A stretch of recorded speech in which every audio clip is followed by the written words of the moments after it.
Hello guys welcome to welcome to Nayak YouTube channel. तो आप लोगों को मैं इस वीडियो में बताऊंगा कि अगर आप भी एक कस्टमर सर्विस पॉइंट चलाना चाहते हैं यानी CSP, जिसका शॉर्ट नेम होता है, जिसका फुल नेम है कस्टमर सर्विस पॉइंट।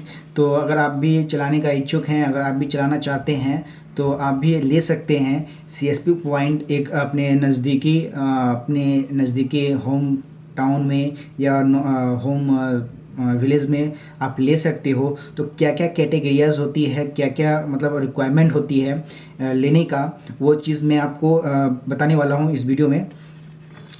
तो सबसे पहले आपको डिसाइड करना होगा कि आपको कौन सा बैंक का CSP लेना बेटर होगा, और ये डिसाइड करके लिया जाना चाहिए कि आपके एरिया में कौन सा बैंक अवेलेबल है पास में, नज़दीकी में। आपके घर के जहाँ पे आप CSP पॉइंट लेना चाहते हैं उसके पास में कोई जो बैंक है वो कौन सा बैंक आपके नज़दीक में हो, ठीक है। और जिसका जो बैंक का कस्टमर ज़्यादा हो, कोशिश करें। आप ऐसा नहीं है कि आप कस्टमर ज़्यादा ही हो तभी उसी बैंक का लेना है, ऐसा कोई बात नहीं है।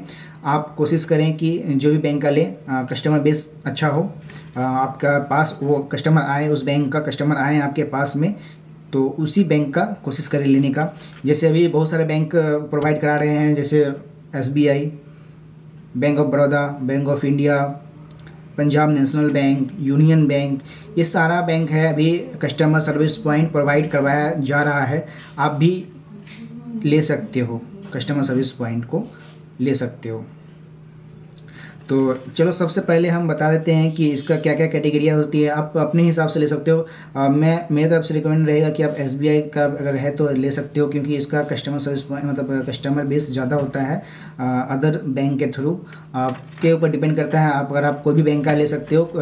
आपको बस थोड़ा सा मेहनत करना पड़ेगा कस्टमर को इंक्रीज़ करने में अपने और बनाने में, ठीक है। तो चलिए अब क्या क्या कैटेगरियाज है मैं बताऊंगा, सारा चीज़ मैं बताऊंगा डिटेल्स की A to Z मैं बताऊंगा कि कस्टमर सर्विस पॉइंट अगर लेना है आपको, और इसका क्या क्या कैटेगरिया होता है, कैसे क्या कमीशन आता है, कैसे काम होता है, कैसे वर्क किया जाता है, सारा चीज़ मैं एक एक स्टेप करके बताऊँगा। तो सबसे पहले अगर आप लेना चाहते हैं तो सबसे पहले आपको क्या करना होगा, बहुत सारा डॉक्यूमेंट्स होते हैं वो क्लियर करना पड़ता है। तो डॉक्यूमेंट्स में मैं बता देता हूँ, फुल KYC डॉक्यूमेंट्स आपको लगेगा, Aadhaar card, PAN card, voter card, identity card, ये आपको लगेगा ही, ठीक है।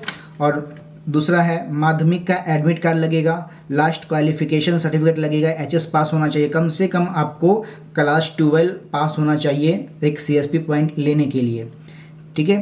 तभी आपको एक कस्टमर सर्विस पॉइंट मिलेगा, नहीं तो नहीं मिल पाएगा। पुलिस वेरिफिकेशन सर्टिफिकेट होना चाहिए, जो आप जहाँ पे आप लेने वाले हैं, जो जिस एरिया में, जिस जगह आप कस्टमर सर्विस पॉइंट ले रहे हैं, लेने का सोचे हैं, उसके आसपास में जो मतलब जो उस पिन कोड के एरिया में आपका जो मतलब पुलिस स्टेशन है, वहाँ से आप पुलिस वेरिफिकेशन एक सर्टिफिकेट लेना होगा, ठीक है। और सिविल रिपोर्ट जो कि आपका बैंक के थ्रू मिलता है। सिविल रिपोर्ट आप जहाँ पे आपका बैंक का अकाउंट है वहाँ जा करके आपको आधार कार्ड, पैन कार्ड लगेगा, वहाँ दिखाने से आपको सिविल रिपोर्ट निकाल करके दे देगा। सिविल रिपोर्ट क्या है कि जैसे आप कभी लोन लिए हैं या कुछ भी लिए हैं, आपका क्या है सिविल क्या है, उसके लिए ये लिया जाता है। और आपका सिविल भी थोड़ा बहुत अच्छा होना चाहिए। और कंप्यूटर सर्टिफिकेट होना चाहिए, कंप्यूटर का एक सर्टिफिकेट, कोई भी मतलब बेसिक मतलब 1 ईयर का ले लो या 6 मंथ का एक कंप्यूटर सर्टिफिकेट होना चाहिए, जो कि आप DCA का भी हो सकता है, मतलब वर्ड, एक्सेल, पावर पॉइंट जैसे सिखाया जाता है, उसी का एक सर्टिफिकेट होगा। DCA कोर्स का एक सर्टिफिकेट होना चाहिए, ठीक है।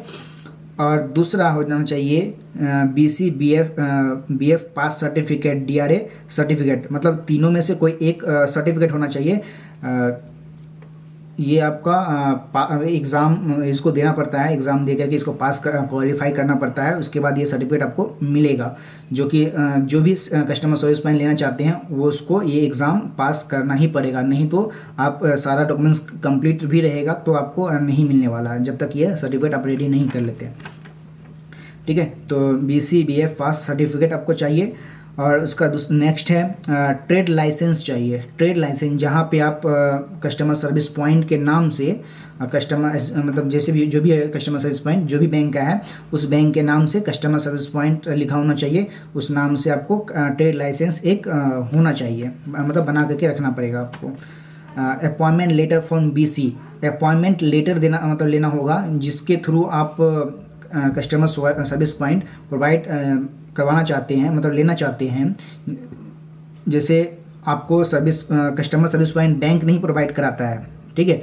इसके लिए आपको बैंक के एक जो भी BC होता है जिसको बिजनेस कॉरस्पॉन्डिंग बोलते हैं, बैंक के अंडर में आता है, उसको लाइसेंस मिला होता है कि आपका बहुत मतलब आप अपने तरफ से कस्टमर सर्विस पॉइंट प्रोवाइड करवा सकते हैं, मतलब अपने कोड मतलब एक जनरेट कर सकते हैं, कोड जनरेट करवा सकते हैं न्यू कस्टमर सर्विस पॉइंट को बनाने के लिए, ठीक है। तो वो आपको उसका एक कोड लेना मतलब अपॉइंटमेंट लेटर लेना पड़ता है ताकि आप CSP रनिंग कर सको, ठीक है।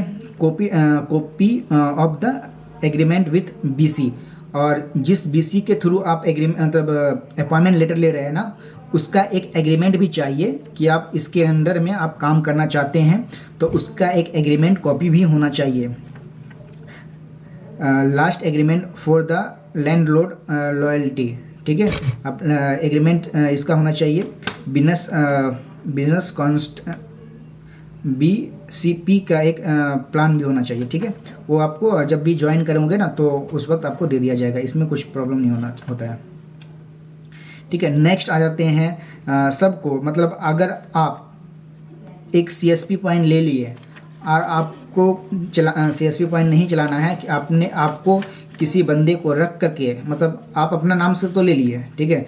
आप अगर किसी बंदे को अगर CSP पॉइंट में रख करके उसके थ्रू अगर CSP पॉइंट रनिंग करवाना चाहते हैं तो वो भी कर सकते हैं। उसके लिए जिस बंदा को आपको रखना है उसका भी एक सारा डॉक्यूमेंट्स लगेगा, उसका भी डॉक्यूमेंट्स आपको सबमिट करना पड़ता है बैंक के थ्रू।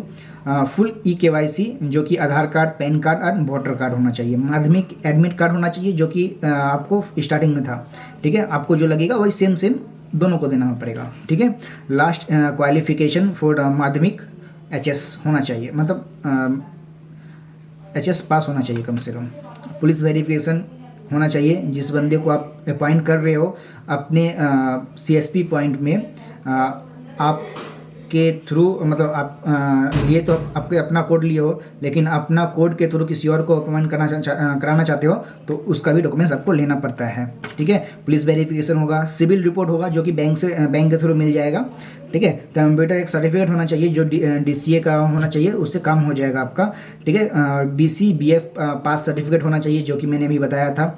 उसका मतलब एग्जामिनेशन का 900 कुछ रुपया फीस लगता है, उसको दे करके आपको पास करवाना पड़ता है। पास करा करके आपको एक BC सर्टिफिकेट मिल जाएगा। आसानी है ज़्यादा, उसमें क्वेश्चन वगैरह आता है, उसको पास तो थोड़ा बहुत मेहनत करने से निकल जाएगा वो एग्ज़ाम, ठीक है। Recommended letter for the branch manager, आपको एक जिस ब्रांच के थ्रू आप लेना चाहते हो कोड, मतलब जिस ब्रांच के थ्रू अपना आप कस्टमर सर्विस पॉइंट चलाना चाहते हो, जैसे SBI हो या बैंक ऑफ बड़ौदा हो, कोई भी बैंक के थ्रू आप चलाना चाहते हो, उस ब्रांच का मैनेजर से एक आपको लेटर लिखाना पड़ेगा कि हम इस बंदे को अपॉइंट कर रहे हैं अपने कस्टमर सर्विस पॉइंट में, ठीक है। तो उसका लेटर एक होना चाहिए, ठीक है।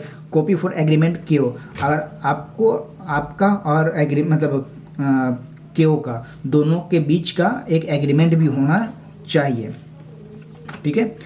और नेक्स्ट आते हैं कि आपको क्या क्या ध्यान देना चाहिए, मतलब क्या क्या आपको ध्यान देना है एक कस्टमर सर्विस पॉइंट लेने के बाद। Already wear formal dress working, मतलब आपको जब CSP आना है, ज्वाइन करना है तो एक फॉर्मल ड्रेस में क्लीन होना चाहिए, ठीक है। फॉर्मल ड्रेस होना चाहिए, आपको फॉर्मल ड्रेस में रहना, मतलब CSP में रहना है। जब आप CSP में बैठे हो तो आपको एक फॉर्मल ड्रेस में होना चाहिए, ठीक है। और अपना एक आइडेंटिटी कार्ड जो कि CSP पॉइंट का आइडेंटिटी कार्ड होता है वो भी आपके साथ में होना चाहिए। बिहेवियर, मतलब कस्टमर से बिहेवियर जो है ना वो प्रॉपर अच्छी तरीक़ा से होना चाहिए। हाँ, ये नहीं कि आप किसी मतलब ख़राब तरीक़ा से बात कर रहे हो कस्टमर से, ऐसा नहीं होना चाहिए, ठीक है। तो कस्टमर से एकदम अच्छे से बात करना चाहिए। ऑलवेज मेंटेन, मतलब आपका जो CSP होना चाहिए वो हमेशा क्लीन एंड क्लियर होना चाहिए और साफ़ सुथरा होना चाहिए। नहीं कि आप ऊपर से कहीं झाड़ू लगा हुआ है, ऐसा नहीं, मतलब साफ़ सुथरा रखना है, ठीक है। तो ये चीज़ होता है आपको एक कस्टमर सर्विस पॉइंट लेने के लिए। तो नेक्स्ट वीडियो में आप और भी चीज़ें मैं बताऊंगा। तो आज के लिए इतना ही। अगर पहली बार हो तो प्लीज़ चैनल को सब्सक्राइब और लाइक जरूर कर देना। आज के लिए इतना ही। जय हिंद, वंदे मातरम।